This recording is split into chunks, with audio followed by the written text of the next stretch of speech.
What's up, you guys? Welcome back to another edition of Twintuition Tuesday. How you doing?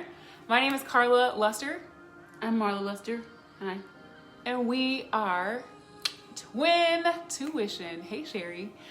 So, you guys, we started doing these Tuesday live streams in order to come together and talk about high-level wellness. Because about 12 years ago, Marla had a psychotic breakdown. And after that, I really struggled to figure out what wellness was because I didn't see it in my environment around us, mental wellness in particular. And so, I was looking for it. I didn't know either what mental illness was. So both of those things were huge learning curves for me over the last 12 years. And Marla and I have a lot of interesting conversations. So we wanted to be able to bring the conversation to a platform as we work together on some other related projects. We just thought this would be a cool way to connect and talk about something that is super important for everybody. Sherry says, hi, Marla and Carla, looking lovely in denim. Wow. Thanks, Sherry. Thanks, Sherry. Yeah, you guys. So we kind of like to coordinate. You know what I'm saying? Coordinate. We do like to do that.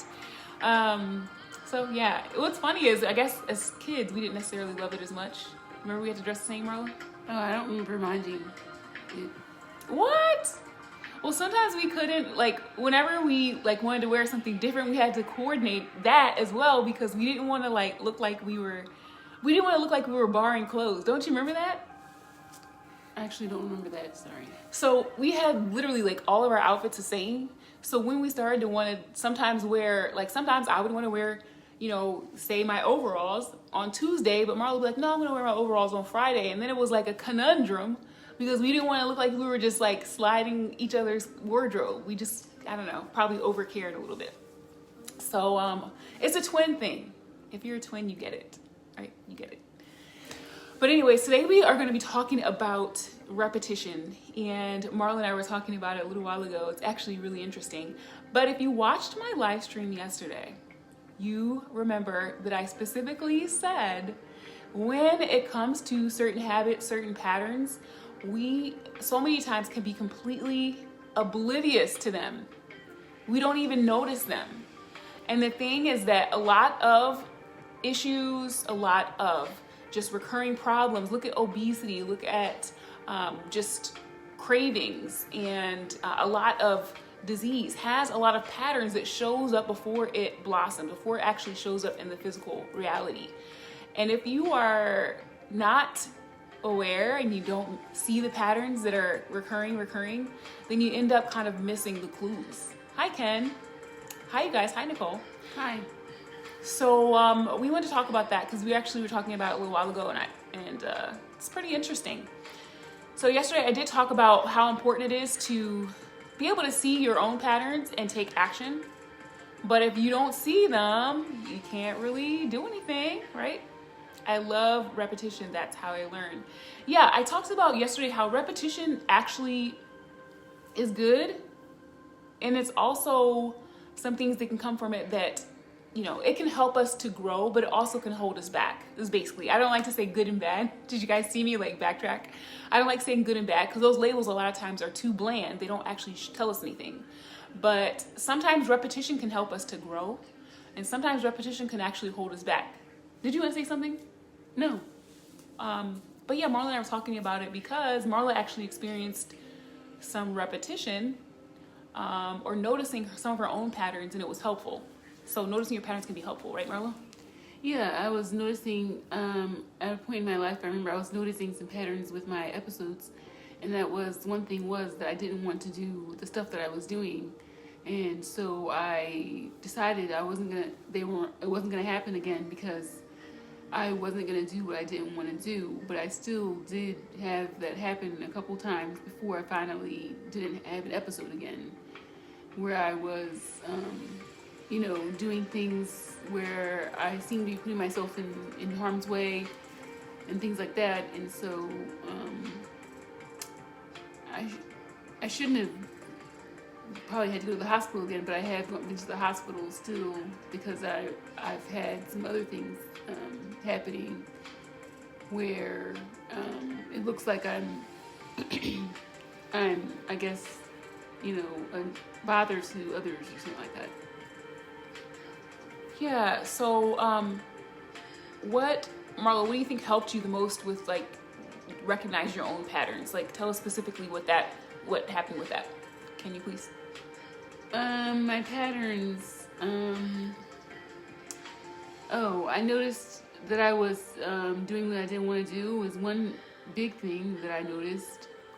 Another thing I noticed was that I was always looking for my soulmates. I didn't really make a lot of that, but I did at one point decide that was a weakness for me, but I don't really think that now. So do you think noticing your patterns was helpful? I think noticing my patterns was very helpful, and it helped me to decide, what I was going to do, and eventually I was able to, stop the episodes to some degree. Yeah. So tell us a little bit more about how you were able to notice your patterns. Was there something in particular? Was it just like the feeling of not wanting to do something again, or to go outside naked again, or what was it actually that helped you? What helped me to notice my patterns? Mm-hmm. Yeah. Just, I guess, being aware of my feelings, I guess, of how I felt about the things when the things happened. Although it's hard not to be aware of your feelings, I guess. Hard for me not to be aware of my feelings. Yeah.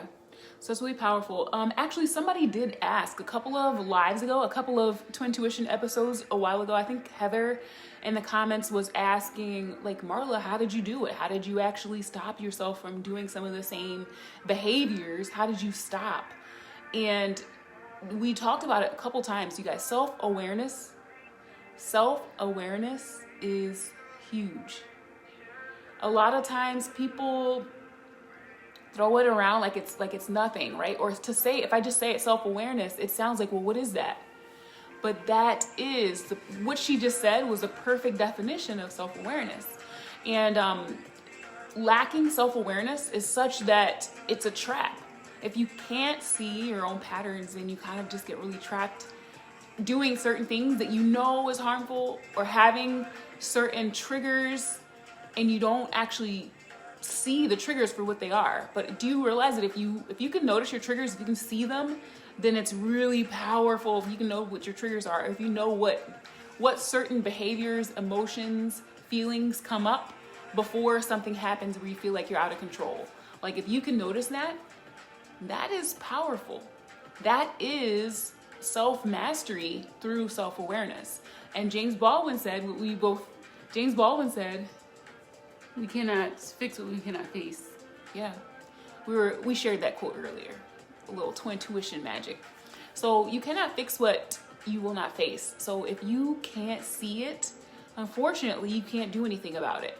And that's why a lot of people continue on in these habits and these repetitions over and over again. And the ones that hold us back are the ones that we can't notice, are the ones that just slip under the radar, are the ones that we actually are completely oblivious to. And I would almost say the degree to which you have patterns that you're unaware of is the degree to which you would stay in dysfunction. So if you have a high level of patterns that you can't notice, then you have zero power over them, and therefore it would lead to a greater and greater level of dysfunction. And so when we're talking about high level wellness, it also requires a pretty high level of self-awareness, or be able to see yourself from a big picture, from a high level forest versus the trees. Like, if you're always in the trees and you're just then you're stuck. Marla, what do you think about that? Yeah, I agree. If you're always, stuck with, not really examining things. It's powerful to examine your behaviors, but almost nobody ever talks about it. So be able to examine repetitive behaviors, or be able to examine a situation that occurs a lot, or even an emotion that continuously happens and you feel like you lose control after that. If you're able to pay attention to that, even at the highest levels, You guys, even if we're talking about, maybe somebody who is like an artist, like say for instance, someone who creates like high level technology, like cell phones, even someone like that, being able to recognize their own patterns of being able, whenever they're like feeling like they can't continue or they feel like they want to quit. So if you're a leader, a speaker, a writer, some artistic creator, an entrepreneur, being able to recognize your patterns is really huge. Even though people don't talk about it a lot, like these are the things that are like that groove in a record. I talked about that before, but unless you face it, unless you're able to actually see it, then you're not able to do anything about it. So once you notice something, then you have your power, then you can act on it, right? Yesterday I used a specific example of, if you ever have like gone to the kitchen, gotten the cookie, and you come back and you sit down and you're eating it, and you don't even realize that you did that until you're actually eating it. So that is the same level of high level of self-awareness that happens before noticing those patterns like that. That's the same stuff that happens before you can actually make powerful change. Can you see that? Does anybody else have something like that? Can you see that is something that is required before you can make change? And then if you can, then my other question is, can you see that if that right now there may be some patterns, some repetition that you have in your life that you're completely oblivious to, that you actually don't even notice that it's a pattern, that it's something that you're doing. It can be as low as or as small as nail biting. Everybody, we know people who bite their nails and they look like nubs, and you're like, oh my gosh, what happened to your nails? Ooh. And they just literally they don't even realize they're doing it, right? So that's just an example. There's so many examples there, but like I said, it can happen at all different levels of consciousness and awareness and development levels. It can happen at the very highest levels of development, the highest level of leadership and awareness, but it also can happen at, just the lowest levels too, as far as the repetition and the patterns and when you can actually see it. So Marla, did you want to talk about any other patterns that you thought of? Any other examples? Thoughts on the matter, so I don't keep hogging it? Yeah, just those things that I mentioned already, the repetitiveness of me not wanting to do the things that I was doing in my episodes, the psychotic, where it looks like I'm having a psychotic break because I'm doing things really out of the ordinary, and things where I'm putting myself in harm's way. And that is something repetitive as well, that I kept on putting myself in harm's way and myself in danger. But at some point you came to recognize some of the signs before that happened, right? Yeah, some of the signs before that happened, but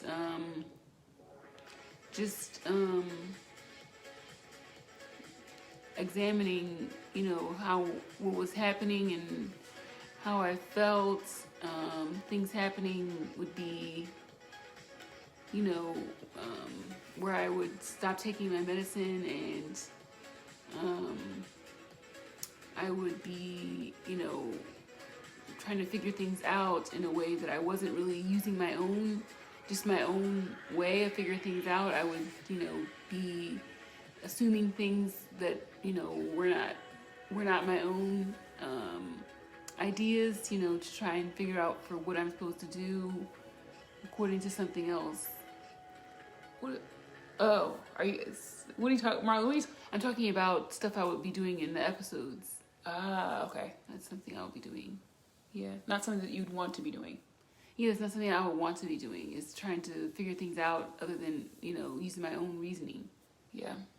So, you guys, also, there were a lot of things that I noticed from looking at Marla's patterns. There were a lot of things I noticed with her that allowed me to start seeing some of my own patterns, and just recognizing in general, I started to kind of analyze some of the things with her that I felt like I would see and other people too. I'm sure if you've ever had someone who was a loved one on medication or something, you start to notice certain things that happen when they're getting ready to stop taking their meds, or they've already stopped taking them. You can notice those things, but also some of the things that Marlo would do.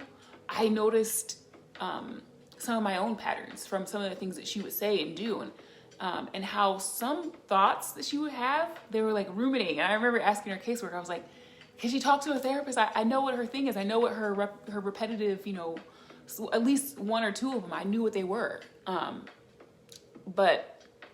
Or I could start to see what they were, and I wanted her to be able to work through them. So a lot of times, if you have something that's recurring and you can work through it, I think it's a way to dissipate it. And of course, there's like shadow work, and there's movement. There's lots of different varieties of ways to heal those patterns that will allow us to move forward. So I just want to read a couple of the comments, Marla. I saw something I thought was interesting. Patricia said, I believe that parents have to teach our children to be self-aware. And I love that because it's so powerful. And I talk about this in other episodes too, but when I was growing up, I kind of learned to just really focus on so much externally that, and I think that was kind of a normal thing for my family. So that's one of the patterns that I actually had to break, was start to, allow myself to have my own ideas and feelings and look at them with at least the same level of importance. But now I know it's even more important to pay attention to your own internal, ideas and feelings and stuff like that. And if you don't, then it does lead to issues. Patricia said, I do see it in my life. Yeah, that's so powerful. And it's so powerful to develop a practice that allows you to keep looking for those patterns and things, because the more you look for those, the better you're going to get at noticing when you're, I'm doing that thing again. Or, there's that emotion. I get so annoyed when, this person is like cracking their gum. I hate when people crack their gum. I hate that.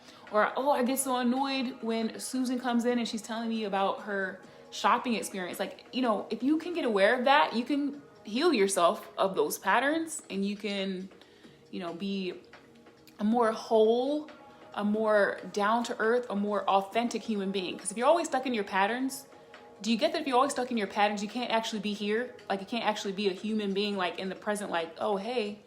So if you're always in your patterns, you actually can't be present and fully authentic. And most people are so stuck in their patterns, they don't get the opportunity to really be themselves. Mary says, Marla, it's so important to be self-aware and to love yourself enough to do something to change it. Yes, absolutely agree with that. Yeah, for sure agree with that. Nicole says, I know for me, we were taught to ask why we turn to fill in the blank. We were told to have halt or pause, call someone. Let me see what that says. Before making a decision. Yeah, and even that's a thing too. Like looking at like, what's going on before you make a decision, I guess, especially if you're, a kid. It sounds like kind of what you were describing earlier, Marla. Okay. Like thinking about before you do something you don't want to do, like thinking about it as far as like some of your episodes and stuff like that. Patricia said, I also believe you have to be willing to get help when you are aware.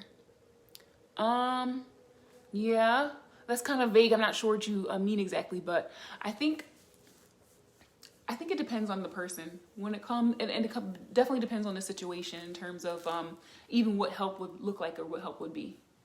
Yeah.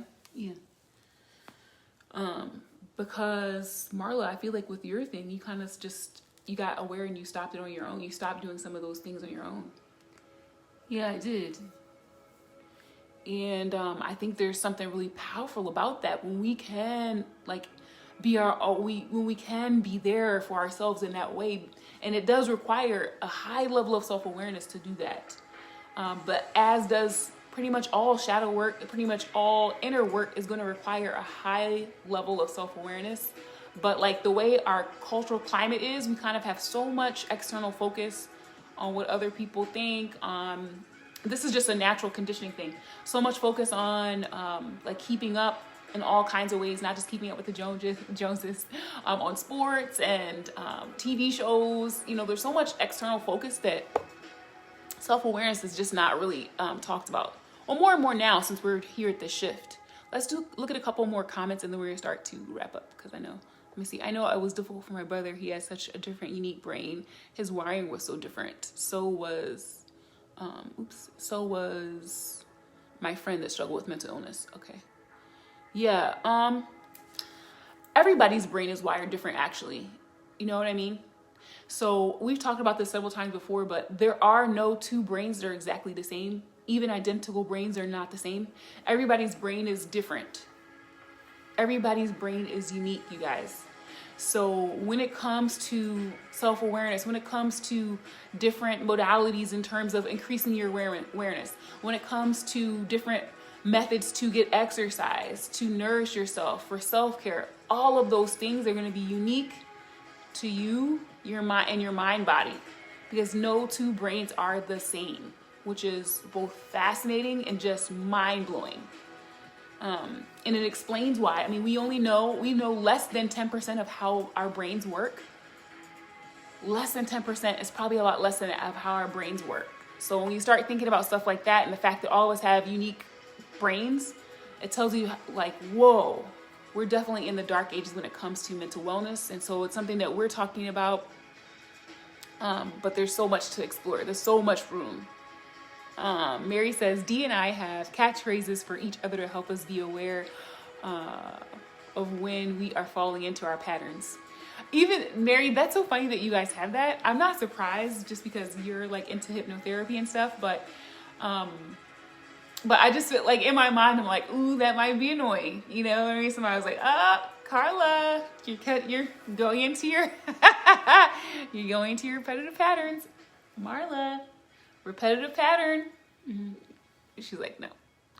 Mary says there's strength in recognizing ourselves when we are falling into unhealthy patterns. It takes inner strength. Yes, definitely takes a high level of inner strength for sure. Strength to bring ourselves back out of it.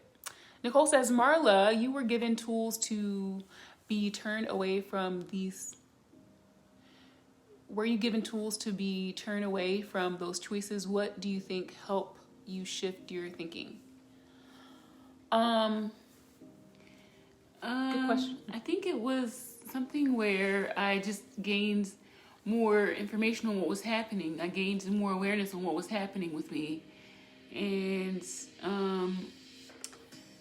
something I was thinking was something I became aware of is that not everything I heard in my mind was something or heard in my mind or experienced, because it's not only just hearing things, but the things I experience is not always something good, I would say. And so sometimes so there was also that realization from examining just the situation, assessing the situation. So that and the tool of just self-examining and self-awareness. You guys, and some people are naturally, see Mary, I think she probably already hopped off. And the typos are okay. I knew it was a typo, but you know how like you're reading and I couldn't actually, I was trying to see what you were saying. But I think some people are naturally just more self-aware too. Like if you're just naturally more intuitive and introspective, some people naturally are. And I think just with our personality types, I think both of us are just naturally deep thinkers across the board, whether it's Myers-Briggs, whether it's, you know, if you're into any of those personality type tests, whether it's even just like, what's the other one that I just, human design, you know about that, Nicole, and Enneagram, all those kind of spit back out that, you know, based on who we are, we're just naturally introspective. Do you agree? Do you disagree? Yeah, I agree. I'm naturally kind of introspective, yeah. So when it comes to, there are some people who just naturally look within. So when it comes to self-awareness, I think some people have a little bit of an advantage there, but everybody can develop their self-awareness. Maybe not, since everybody's brain is different anyway, you know, it's going to look differently for each individual.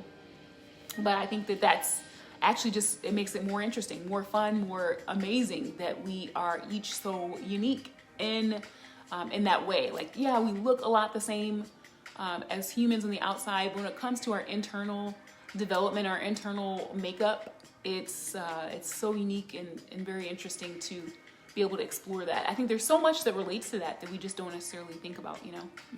Like, it's how you live your life has a lot to do with your internal makeup. And so the more clear you are on that, like how you understand others, how you understand yourself, how you understand the world, the better you are with that, the better off you're going to be with just living more authentically and making smart decisions for your own development. Nicole says, Marla, what do you like to do? What do you enjoy? I like to write. I like to